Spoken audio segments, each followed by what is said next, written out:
Assalamualaikum warahmatullahi wabarakatuh. Halo Sobat Metsi, kembali lagi di podcast Metsi. Hari ini kita kedatangan salah seorang alumni dari Magister Teknik Sistem, yaitu Mas Ari. Dia sudah berada di samping saya. Ya. Halo Mas Ari. Halo, selamat siang. Selamat siang. Nah, tema hari ini kita akan membahas aksi perubahan climate change yang berkeadilan. Nah, di sini kita kenalan terlebih dahulu dengan Mas Ari. Kita ingin tahu backgroundnya dari mana, S1-nya seperti apa, S2-nya, dan sekarang sedang bekerja di mana. Mas Ari, Ya. ini Mas Ari boleh ceritakan backgroundnya dari mana dan sekarang bekerja di mana, Mas? Oke, terima kasih Mas Isma. Saya dulu S1-nya itu jurusan teknik mesin gitu. Kemudian sudah juga pernah bekerja juga di pembangkit listrik yang langsung melihat proses langsung dengan ilmu keteknikan saya gitu ya. Kemudian setelah itu saya mendapatkan amanah tugas untuk menjadi seorang pengajar. Nah, itu di Papua Barat.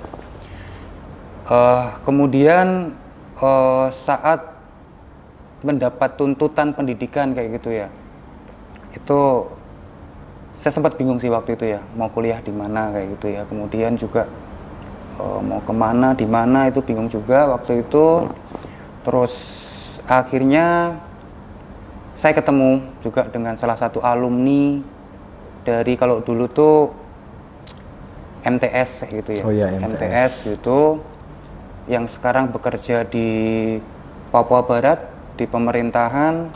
Beliau Pak Sefnat waktu itu sekarang kepala bidang energi di sana.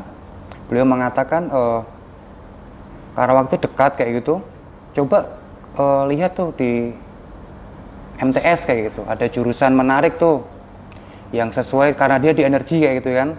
Harapannya tuh ke depan mungkin bisa mendukung beliau waktu itu. Jadi coba tuh ada energi terbarukan di mana, di UGM tuh, di MTS katanya. Waktu itu saya masih belum terlalu peduli ya melihat energi terbarukan ini apa sih kayak gitu kan. Karena waktu kuliah saya S1 dulu tuh tahun 2000-an awal, 90-an akhir tuh energi terbarukan itu belum semasif sekarang ya. Dibicarakan kayak gitu ya. Jadi masih konversi energi fosil dan sebagainya itu yang sering dibahas kayak gitu. Akhirnya saya cari referensi nih, apa itu energi terbarukan gitu. Mikrohidro itu apa? Oh, ternyata ini ya. Ternyata bagus kayak gitu. Kemudian saya lihat lagi dengan kondisi lingkungan yang ada di Papua kayak gitu kan, yang masih belum istilahnya listrik itu belum terlistriki semua dengan energi fosil. Wah, ini kayaknya peluang bagus nih. Akhirnya lah saya nyantol di sini, keterima tahun 2014 di sini di Magister Teknik Sistem. Nah, setelah saya masuk di sini ya, ada bonusnya ternyata. Wah, ada bonusnya. Ada ya, Mas? bonusnya. Yang dulu tak pikir itu aku cuma akan belajar apa itu energi terbarukan kayak gitu kan, yang sesuai dengan jurusan saya yang dulu kan, saya teknik mesinnya energi dulu ya kan. Lanjut di istilahnya di sini ngambil energi terbarukan. Ternyata tidak hanya melulu kita bicara tentang energi terbarukan. Ternyata di sini ada proses pembelajaran baru yang saya dapatkan. Bagaimana kita berpikir secara sistem itu ya. Itu cukup menjadi kesan yang sampai saat ini tidak terlupakan buat saya itu. Bagaimana kita melihat sesuatu itu harus secara sistem kayak luas kayak gitu ya. Itu yang, dan sampai hari ini alhamdulillah pola pikir itu selalu saya bawa pada kehidupan saya sehari-hari dalam segala hal, dalam pekerjaan, keseharian seperti ya. Nah, setelah selesai sekolah di sini, dan alhamdulillah juga saya punya tesis waktu itu kan melakukan proyeksi kayak gitu ya, proyeksi energi untuk apa daerah kayak gitu, dan untuk daerah saya di Papua sana, dan itu juga cukup menjadi suatu apa kebanggaan buat saya juga, karena menjadi dipakai juga untuk pemerintah daerah saat ini untuk melakukan perencanaan energi daerah kayak itu yang sedang disusun, dijadikan salah satu referensi juga kayak gitu. Kemudian setelah selesai sekolah gitu ya, saya pulang membawa oleh-oleh tadi itu, pemikiran sistem, kemudian apa namanya energi terbarukan. Karena dulu saya mengajar ya, pengajar gitu, sempat juga saya merasakan, aduh ilmu saya ini nggak kepake ini, maksudnya nggak bisa kepake. Akhirnya saya memutuskan untuk keluar dari dunia pendidikan. Kayaknya posisi saya ini bisa lebih baik dari inilah, tidak hanya bisa memberi dampak lebih luas lagi kepada penerima manfaat kayak gitu. Akhirnya setelah keluar dari dunia pendidikan, saat ini saya bekerja di NGO kayak gitu ya, kayak apa ya, LSM gitu ya, LSM, perkumpulan atau komunitas kayak gitu yang bekerja di isu lingkungan dan energi terbarukan sampai saat ini, Mas Yisma. Wah, panjang ya? Panjang banget, Mas. Luar biasa perjalanan Masnya. Nah, tadi Mas sampaikan Mas kerja di NGO dan yang bergerak di bidang lingkungan dan ekonomi. Nah, emang seperti apa sih Mas NGO itu? Karena kalau dari saya sendiri ya Mas, saya belum tahu kenapa bisa NGO bergerak sampai sejauh itu. Mungkin dampaknya tidak terlalu kelihatan dengan masyarakat yang sekarang. Kan kita pasti di NGO ini memikirkan yang lebih jauh ke depan. Nah, boleh nggak Mas ceritakan beberapa hal-hal yang menarik kenapa bisa berhubungan dengan lingkungan, dengan ekonomi, dengan energi, dan saya pengen tahu nih Mas, dampaknya ke climate change itu apa? Oke, sesuai tema ya? Iya, sesuai tema.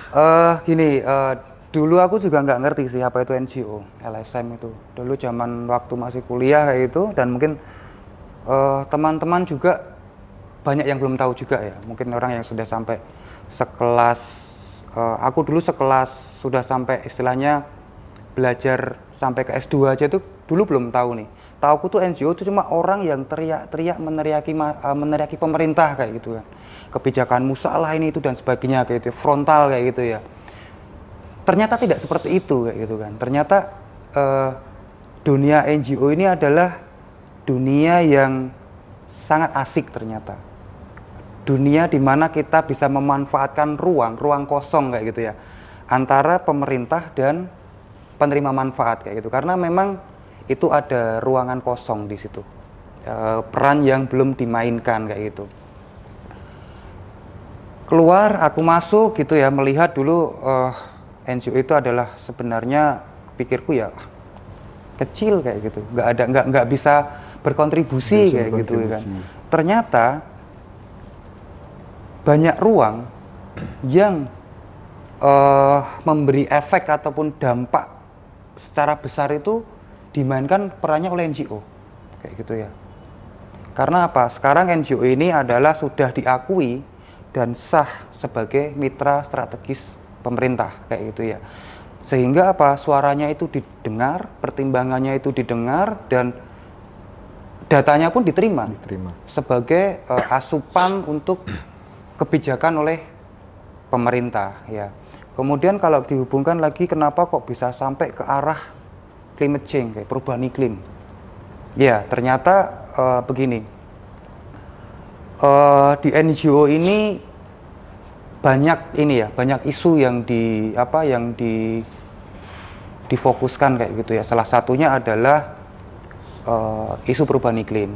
Isu perubahan iklim itu yang menjadi salah satu isu fokus kayak gitu ya. Kalau kita sudah berbicara perubahan iklim, itu sudah sangat complicated. Sangat sistemik sekali. Kalau kita mau belajar sistem ya di situ sudah itu sistem ya. Dari tingkat tapak, dari tingkat perempuan sampai ke pemerintahan semua terdampak gitu ya, kayak gitu ya. Perubahan iklim itu, dan itu adalah ruang yang menurut saya yang harus kita suarakan terus nih. Mengingat saat ini ya, sebelum kita melihat data, tapi kita merasakan kayak gitu kan. Kadang orang kan cuma merasa begini loh. Dulu yang sering saya dengar dari masyarakat ini, kadang-kadang bercandaan sih mereka ya, wah panas banget, ini nerakanya lagi marah dan sebagainya. Orang ngertinya cuma sebatas itu gitu loh. Dan itu ternyata hampir semua kalangan ternyata seperti itu pemahamannya itu. Nah, itu ada ruang di mana kita sebagai orang yang ngerti mempunyai kewajiban untuk bagaimana menyuarakan itu. Biar orang tahu nih, ternyata ini bukan nerakanya yang marah loh. Ternyata ini juga kita sebagai penyebabnya, salah satunya kayak gitu ya. Betul. Itu yang misi yang sedang saya bawa saat ini ya. Dan kenapa tadi kok NGO fokus di satu event itu karena NGO ini kan perannya salah satunya tadi mengawal kebijakan kayak gitu ya. Nah, kita berkaca lagi pada kalau secara global itu ada kesepakatan-kesepakatan dunia kayak gitu ya. Contohnya kesepakatan salah satu yang menjadi dasarnya itu adalah kesepakatan Paris Agreement itu. Nanti teman-teman bisa searching apa itu Paris Agreement, kemudian kesepakatannya apa. Intinya adalah ada kesepahaman yang sama antara negara maju, negara berkembang itu bahwasanya saat ini global ataupun dunia itu sedang diancam oleh bahaya perubahan iklim kayak gitu, ancaman perubahan iklim kayak gitu. Nah, dari kesepakatan itu akhirnya kan ada beberapa komitmen kayak gitu ya. Komitmen dari negara-negara pelaku-pelaku industri, negara-negara maju untuk berkontribusi untuk menangani ini. Nah, itulah salah satu peran LSM mengawal komitmen itu biar benar-benar sampai ke tingkat tapak, sampai ke tingkat yang paling kecil. Itu Mas Isma, gambaran secara besarnya ya. Wah, berarti ini salah satu permasalahan yang sistemik ya Mas?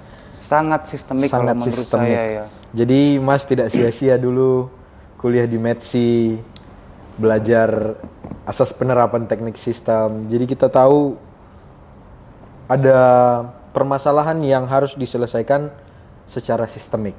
Ya betul Mas, memang salah satu pola pikir itu akhirnya yang saya jadikan patokan saat mendesain program kayak gitu ya. Saat di NGO ini program-programnya itu memang harus melihat itu secara luas. Memang kita tidak bisa menyelesaikan suatu masalah itu cuma pada masalah itu sendiri ya. Contohnya kayak satu case kecil contoh kayak begini. Di suatu wilayah dampingan saya, contohnya di daerah Papua Barat itu saya dampingi di suatu kawasan kayak gitu. Di wilayah konservasi penyu belimbing, salah satu satwa yang terancam punah juga kayak gitu ya. Karena efek perubahan iklim ini. Nah, ternyata permasalahan di sana itu tidak hanya bisa diselesaikan cuma di on the spot-nya saja. Setelah dipelajari, ternyata itu sistemik Mas, di situ Mas. Ada dari budayanya, ternyata ada ekonominya, kemudian lagi-lagi juga kebijakannya juga Mas. Kebijakannya kembali. Iya, kebijakan. Lagi sampai mendasar ternyata ada budaya masyarakatnya juga. Dan itu juga harus diselesaikan tidak hanya di satu, semuanya harus diselesaikan kayak gitu. Kalau mau permasalahannya itu bisa diatasi ya. Berkaca lebih besar lagi secara sistemik, ternyata yang terjadi di sana bukan akibatnya ulahnya orang di sana. Ternyata ya termasuk kita-kita ini juga kayak gitu loh. Yang ada di perkotaan itu juga berpengaruh ya. Aktivitas kecil kita itu ternyata juga berpengaruh sampai ke tingkat tapak yang non jauh di sana kayak yang bahkan mungkin tidak pernah kita lihat. Ternyata berdampak kayak gitu ya Mas. Itu Mas Yisma ya. Jadi hal yang kita lakukan contohnya di perkotaan ini Mas, itu sangat berdampak ya di luar kepulauan. Betul. Nah, ini Mas, jadi timbul pertanyaan dari saya lagi nih. Ketika suhu bumi naik, iya Mas. Dan itu kita tahu sekarang ya Mas, suhu bumi itu naik sekitar 1,1 derajat. Iya betul. Itu sudah diverifikasi. Sudah terkonfirmasi itu ya. Sudah terkonfirmasi. Nah, kalau menurut Mas Ari sendiri Iya. nih, gimana kita mengatasinya, Mas? Oke, kalau kita melihat, kita soroti salah satu penyebab utamanya itu kenaikan suhu bumi ya. Iya, Mas. Karena itu faktor pertama yang parameter yang bisa diamati kayak gitu ya, secara data gitu kan. Naik 1,1. Kalau kesepakatan di Paris Agreement itu kan kita berkomitmen untuk menahan laju perubahan iklim itu, perubahan suhu bumi itu sekitar di bawah 1,5 ya. Ya sampai saat ini masih di jalurnya lah. Tetapi kan ternyata naik 1,1 aja sudah kita rasakan sangat terasa ya, sangat panas. terasa sekali ya, udah panas sekali ya. Kenapa itu bisa terjadi? Sebenarnya itu terjadi itu ada dua penyebab sebenarnya ya. Yang pertama itu aktivitas manusia, ya, kemudian itu juga bisa terjadi karena alamiah kayak gitu ya. Aktivitas manusia ini saat ini yang tercatat sebagai mempunyai peran paling besar kayak gitu ya, itu adalah industri. Industri ini terkonfirmasi dia 40% penyebab peningkatan suhu bumi kayak gitu ya. Kenapa industri kayak gitu ya? Industri itu kan istilahnya gas CO2 dan sebagainya itu kan yang nanti akan membentuk gas rumah kaca kayak gitu kan. Nah, itu salah satunya yang menduduki peringkat pertama saat ini. Kemudian dari sisi lain kita sebagai manusia ini ternyata juga penyebabnya gitu loh. Kita itu penerima dampak tapi juga penyebab dampak. Ya, dari contohnya kehidupan kita sehari-hari kayak gitu ya, dengan taruhlah begini. Sekarang intensitas kita menggunakan kendaraan bermotor contohnya itu sangat tinggi sekali. Dan kita agak malas menggunakan transportasi umum kayak gitu kan. Akhirnya kan orang mau beli air aja pakai motor. Jangan sedikit pakai motor, nggak lepas dari motor kayak gitu contohnya. Padahal motor itu kan sebenarnya salah satu penyebab juga tadi gas CO2. Itu baru satu orang. Kalau kita kumpulkan penduduk Indonesia taruhlah 280 juta ya, sekitaran itu ya, 250-an gitu lah juta. Udah berapa dalam satu tahun itu ya kan? Itu. Kemudian dua, pola kehidupan kita yang sering taruhlah minuman botol dan sebagainya. Itu juga menyebabkan ke arah situ juga, karena apa, nanti kedepannya kan pasti barang itu akan dibakar.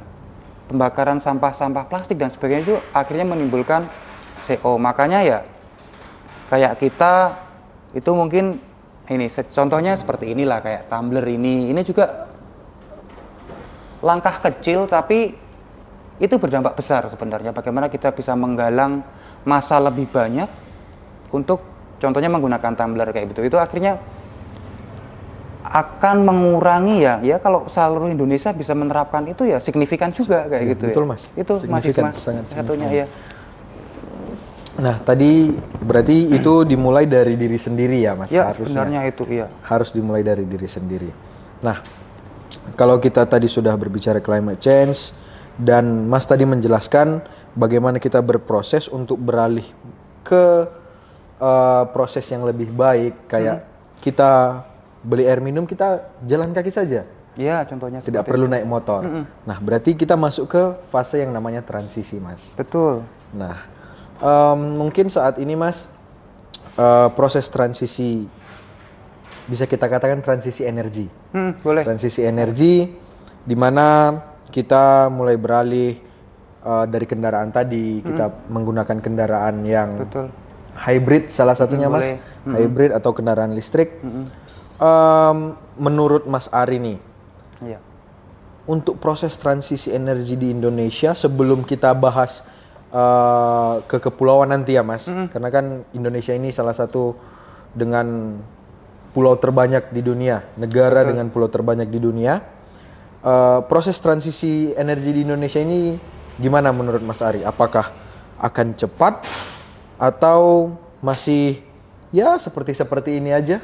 Gimana menurut Mas Ari? Oke, kalau transisi energi itu kita berkacanya mungkin lagi-lagi tuh ini ya, ke apa, kebijakan ya.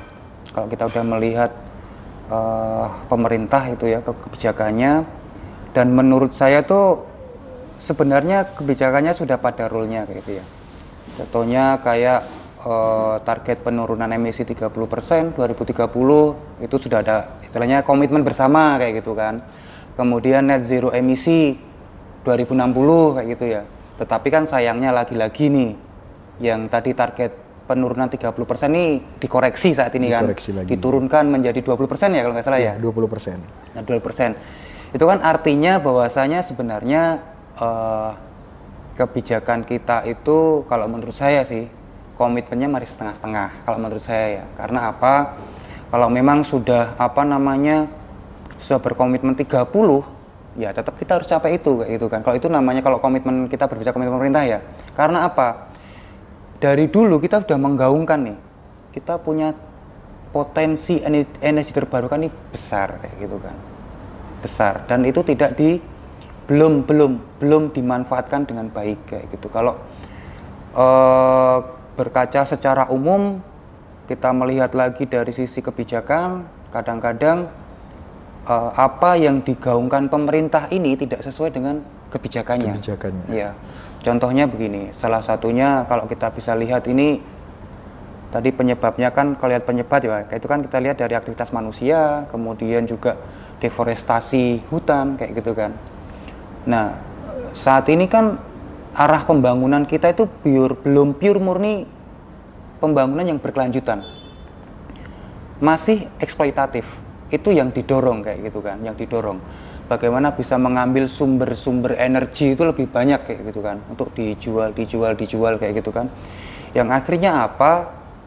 Secara global berarti kan kalau kita terus menjual energi fosil, berarti kan aktivitas industri untuk membakar fosil secara global itu ya pasti akan terjadi terus-menerus dan meningkat kayak gitu kan.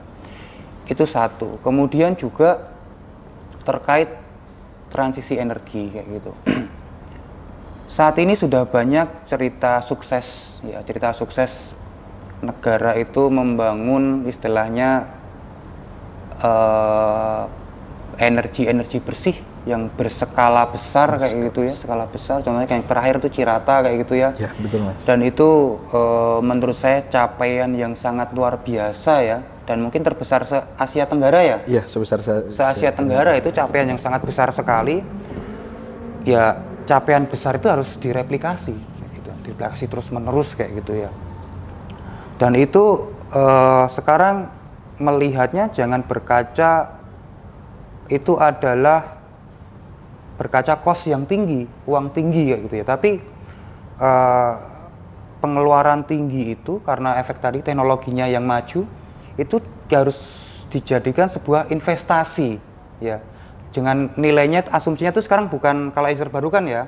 Perusahaan sini investasinya adalah bukan mencari keuntungan, tapi harus dinarasikan ini adalah investasi masa depan untuk keberlanjutan bumi, keberlanjutan anak cucu kita, keberlanjutan Indonesia, apalagi target kita nanti Indonesia emas kayak gitu kan. Ya, Nah, betul, salah Mas. satunya ini kayak gitu kan. Itu Mas Yisma. Oke Mas, berarti kita harus sudah berpikir lebih jauh, lebih ke depan ya Mas ya, mengenai transisi energi ini. Walaupun ya kita sebagai warga negara mengatakan belum tercapai seutuhnya tahun ini, di tahun 2023 cuma 20%, tapi kita usahakan semampu kita ke depannya, mulai dari hal kecil ini tadi Mas, dari diri sendiri, baru ke organisasi daerah, baru nanti kita berdampak di nasional.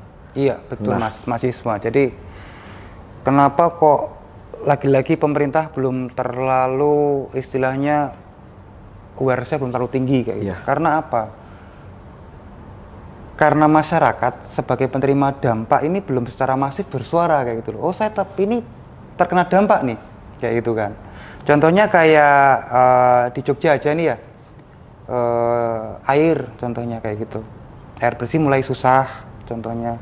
Kemudian sampah yang tidak terkelola dengan baik, Ya, contohnya. betul, Mas. Itu juga kalau tidak disuarakan terus-menerus ya pemerintah nggak akan tahu kayak gitu kan. Bukan menjadi masalah yang urgent kayak itu. Akhirnya kan menimbulkan apa ya, pemerintah itu biar nggak apa-apa, itu belum menjadi masalah yang prioritas gitu ya. Nah, peran masyarakat itu juga menurut aku sangat-sangat menjadi kunci ya sebenarnya ya. Di samping itu kita sebenarnya punya juga anggota dewan kayak gitu yang dia mewakili suara kita kayak gitu, bisa disuarakan melalui beliau-beliau itu yang terpilih itu, bisa juga melalui tadi gerakan bersama kayak gitu ya. Kayak mungkin kalau kita dulu tuh sering juga kalau kuliah Pak Ahmad Agus. Ya Pak Agus Mariono. Oh, Pak Agus itu Mariono. dulu kalau zaman saya itu masih ada nih bersih-bersih kali nih. Nggak tahu yang sekarang masih ada nggak ya? Sudah tidak ada lagi. Sudah nggak Mas. ada ya. Dulu kita bersih-bersih kali nih, membersihkan kali dari sampah dan sebagainya. Nah itu sebenarnya satu langkah kecil yang perlu kita pelihara sebenarnya. Karena dari situ itu kita sudah mencoba membangun gerakan kayak gitu ya. Gerakan menumbuhkan awareness kayak gitu ya. Itu kayak mungkin bisa dilanjutkan kayak gitu Mas Yisma itu. Biarpun kelihatannya kecil tapi itu sebenarnya memberi dampak yang sangat-sangat besar ya Mas. Jadi teman-teman di rumah jangan takut untuk melakukan hal kecil. Betul.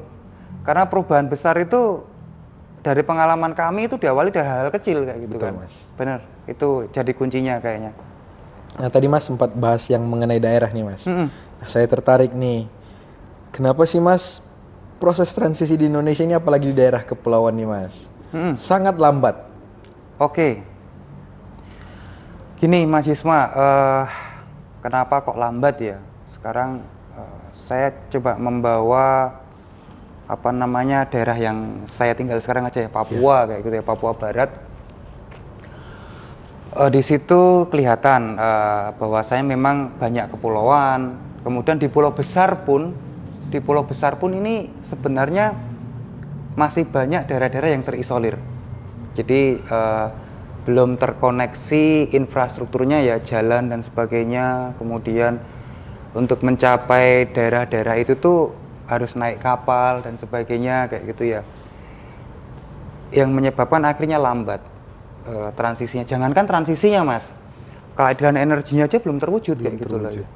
Masih banyak tempat itu yang belum menikmati listrik kayak kita Mas. Banyak daerah itu yang masih menikmati listrik kalau mereka bisa membeli bahan bakar kayak gitu. Di beberapa tempat yang saya kunjungi dan saya dampingi itu, mereka hanya akan bisa merasakan listrik kalau mereka punya uang untuk membeli bahan bakar kayak gitu. Dan kemudian sebenarnya kalau program pemerintah sampai ke masyarakat Mas, ada program PV kayak gitu, PLTS yang rumahan itu ya, perumahan itu ada Mas. Nah itu juga jadi catatan, menurut saya catatan temuan saya di lapangan juga Mas. Ternyata konfirmasi pemerintah sudah terlistriki 80%, 70% itu tidak bisa menjadi acuan data. Ternyata karena apa? Setiap mereka sudah contohnya kalau di daerah-daerah kepulauan, daerah terisolir. Jadi data terelektrifikasinya itu sudah terlistriki itu, begitu mereka memberikan bantuan itu sudah terlistriki Mas. Padahal 3 bulan 4 bulan kita ke sana, barang udah rusak Mas. Sudah rusak, kemudian masyarakat tidak bisa berbuat apa-apa kayak gitu. Maintenance-nya masyarakat Maintenance-nya nggak bisa. Karena apa? Program pemerintah ini kadang loh ya, tidak di semua tempat ya, kadang tidak dibarengi dengan proses tadi pembelajaran, transfer knowledge kepada masyarakat kayak gitu. Jadi mereka cuma sekedar sebagai objek saja, objek penerima manfaat terolah PLTS kayak gitu, sebagai objek saja. Bukan programnya ini berdasarkan subjek. Kalau dia dijadikan subjek, pasti dia akan dilibatkan dari sisi perencanaannya, kemudian developnya, kemudian keperawatannya. Jadi mereka cuma dilibatkan sebagai objek penerima manfaat bantuan PLTS. Ternyata itu sangat krusial sekali Mas. Hampir setiap saya datang di daerah mangkrak mas. Mangkrak. Iya mangkrak mas, nggak berfungsi sama sekali, rusak karena biasa kalau orang-orang udah bermain PV itu di baterainya kayak Iya, gitu. di baterainya sih mas. Baterainya ternyata apa? Oh ternyata perencanaannya itu tidak sesuai kayak gitu. Baterai yang untuk daerah daratan tidak dibedakan untuk baterainya yang berada di pesisir kayak gitu jenis baterainya mas. Kalau jenis baterai yang dikasih kemarin saya lihat tuh yang model menggunakan masih air nih mas. Air.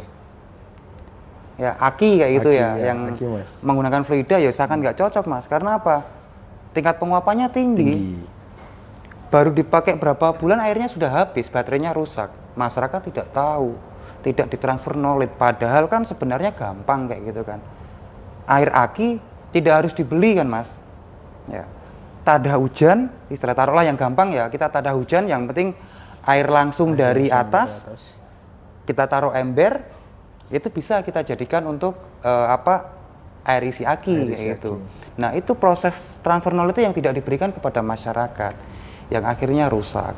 Tapi ada untungnya juga mas, itu jadi celah saya untuk ini mengadvokasi kayak gitu. Lalu ada kesalahan, ini ada ini, akhirnya saya suarakan kepada pemerintah. Ini loh teman-teman perlu, jadi pemerintah itu bukan jadi lawan tapi jadi mitra yang setara kayak gitu ya. Akhirnya kita bisa memberi masukan dari beberapa daerah ini loh program kalian bagus, oke, tetapi masih ada celah-celah ini yang belum tepat, tolong dikoreksi, diperbaiki lagi. Nah, ruang itu mas akhirnya yang bisa kita manfaatkan gitu. Wah luar biasa sekali ya mas. Ya. Perbincangan sore ini sangat berisi. Apalagi kita memikirkan gimana kita ke depannya, yang bisa dikatakan kita lebih sustainable. Ya betul lebih mas. Sustainable atau berkelanjutan. Minum dulu mas. Oh iya, aduh. Ngomong terus sampai kering nih kayaknya. Terlalu asik ini ya Mas Isma kayaknya. Iya mas, kalau masalah isu climate change, transisi energi ini sepertinya asik banget. Iya Mas Isma, memang itu jadi saat ini isu yang sedang hangat diperbincangkan sih, hampir bukan hanya di pendidikan, bahkan di tingkat global di dunia itu sekarang lagi gencar-gencarnya ya dibicarakan mas. Nah ini mas, kalau contohnya nih kami sebagai mahasiswa ataupun kaum pendidikan yang lain mas, gimana sih kami bisa ikut berkolaborasi di dalam itu? Seperti masnya tadi, entah itu dari kami menyampaikan proposal ataupun riset kami. Nah, itu kami ingin tahu mas, gimana caranya? Oke, kawan-kawan sobat Metsi ya, bagaimana melihat arah kontribusi NGO ini kepada dunia pendidikan ya? Iya. Saat ini juga saya dengan organisasi saya, namanya kalau organisasinya itu kami beri nama itu Pionir. Oh, Pionir. Pionir Tanah Papua. Jadi Pionir itu adalah istilahnya pohon kecil sebagai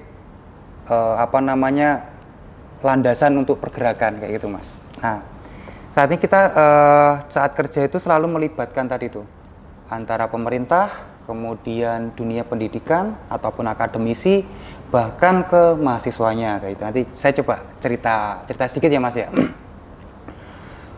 Saat ini juga kita sedang mencoba, contohnya salah satunya ini, kita sedang mengembangkan, mencoba mendesain tool untuk pemenuhan energi terbarukan untuk daerah yang terisolir mas. Saat ini kita sedang bekerja sama dengan salah satu ini WRI, salah satu NGO juga, WRI, tapi dia fokus di riset kayak gitu ya. Salah satu fokus di riset, kemudian ada satu perusahaan energi juga, Arup ya dari Australia sana. Kita sedang mencoba mendesain suatu software di mana itu nanti akan menjawab kebutuhan energi terbarukan untuk daerah-daerah terisolir mas. Karena apa? Tadi saya melihat kita itu bergerak melihat ruang kosong kayak gitu ya. Contohnya itu kayak di pemerintah ini ada ruang kosong nih, ada pendanaan untuk energi terbarukan untuk daerah terisolir. Tetapi masyarakat ini tidak tahu caranya untuk mengakses ke arah sana.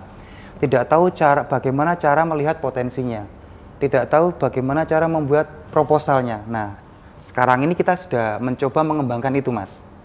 Jadi yang di pemerintah ini ada dana alokasi khusus infrastruktur untuk energi terbarukan. Nah, itu ada ruang, Mas, ada dananya besar sih, tapi belum semua daerah itu bisa mengaksesnya.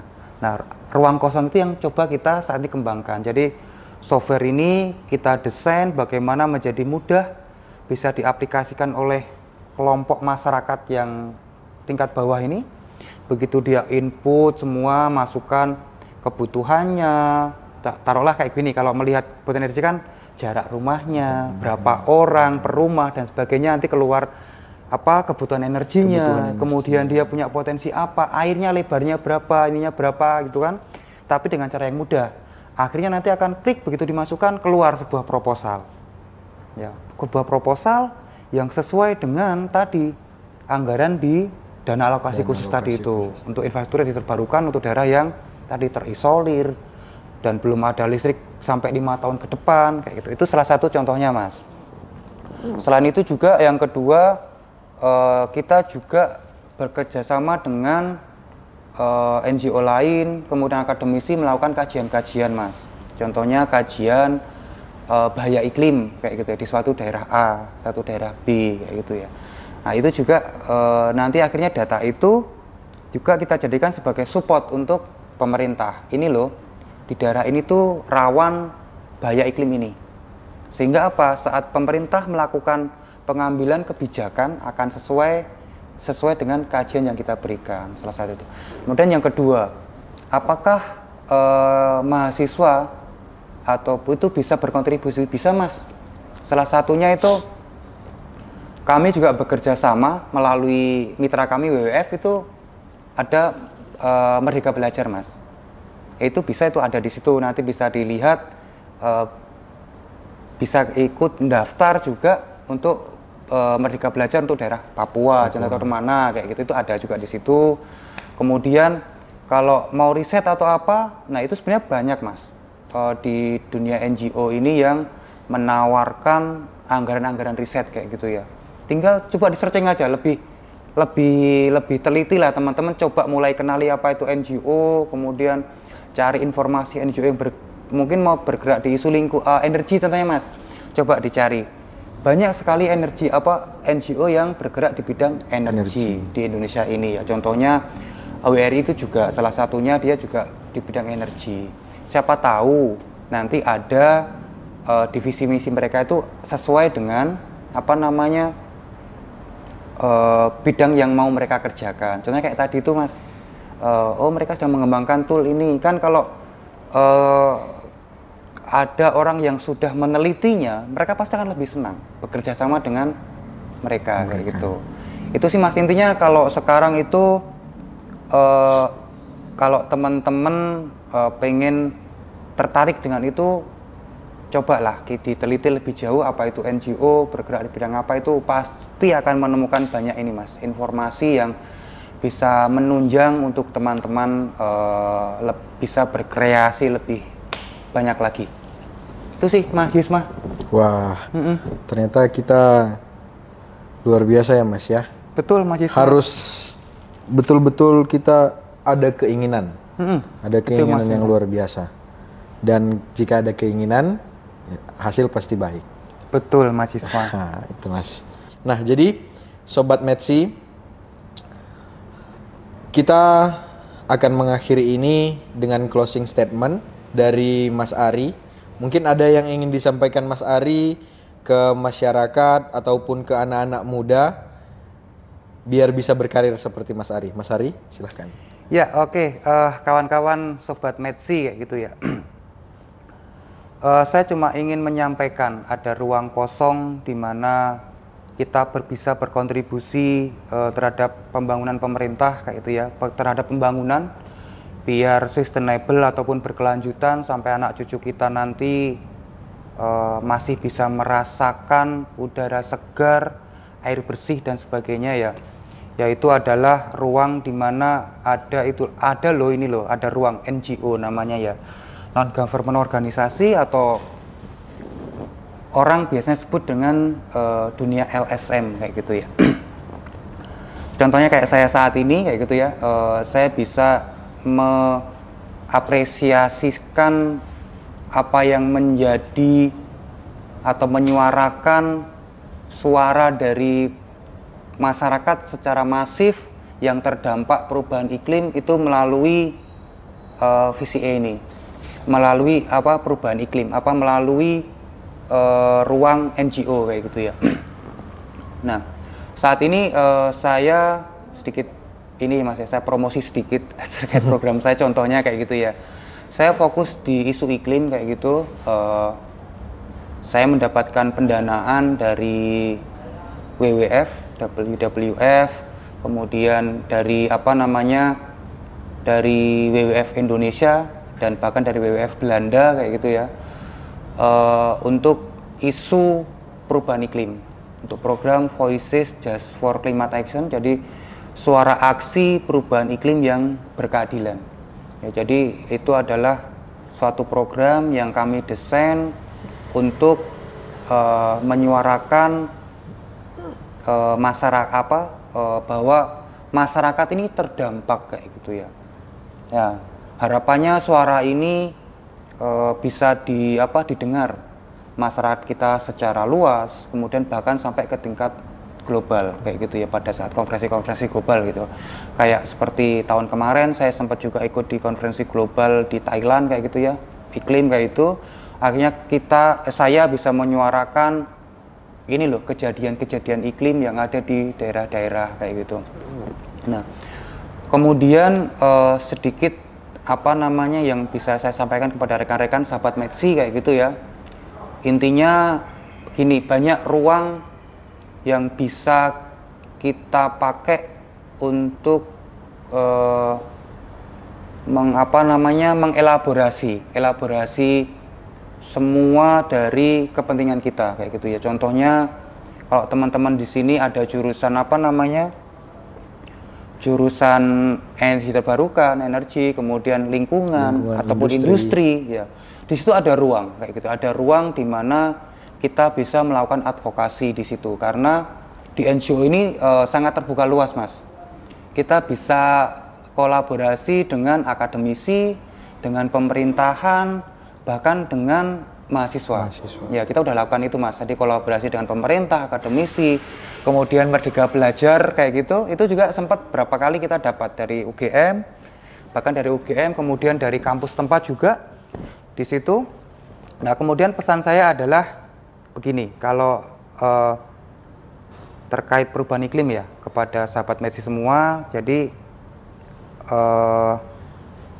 yang bisa menghentikan perubahan iklim ini tidak hanya pemerintah, ya, tidak hanya pemerintah, tidak hanya pemerintah daerah, tidak hanya akademisi, tidak hanya mahasiswa, tetapi masing-masing individu punya peran untuk berkontribusi terhadap keberlangsungan hidup atau keberlangsungan dari bumi yang saat ini kita tinggali. Itu, Mas Isma. Wah, luar biasa sekali, Mas Ari. Iya. Terima kasih, Mas Ari, sudah berbincang-bincang, sudah datang ke Medsi, kunjungan, dan sudah berbagi banyak hal mengenai climate change, transisi energi yang harus kita pikirkan lebih dalam lagi. Betul, Mas Isma. Nah, Sobat Medsi, untuk penutup hari ini, jika kalian berminat, ingin berdiskusi ataupun ingin menambah ilmu tentang energi, industri, lingkungan, dan digital marketing, dan berpikir secara sistem, mari datang ke Medsi, jalan-jalan, siapa tahu berminat. Kita tidak tahu, Mas Ari sampai kerja di Papua loh, luar biasa betul, sekali. Mas. Luar biasa. Mungkin ini, Mas, di kolom komentar, Mas, ada diskusi lanjutan ya. Kalau tertarik tuh bisa chat di situ. Nah, bisa kita kalau tertarik, kulik lebih dalam lagi. Lebih dalam lagi. Iya. Bisa komen atau tidak datang ke UGM di Magister Teknik Sistem. Betul, Mas. Baik, demikian diskusi kita hari ini. Saya mengucapkan terima kasih ke Mas Ari sudah berkunjung. Saya akhiri. Assalamualaikum warahmatullahi wabarakatuh. Waalaikumsalam warahmatullahi wabarakatuh. Makasih Mas Hari. Oke, makasih Mas Makasih. Isma sudah bisa berbagi dengan teman-teman Sobat Medsi. Sip.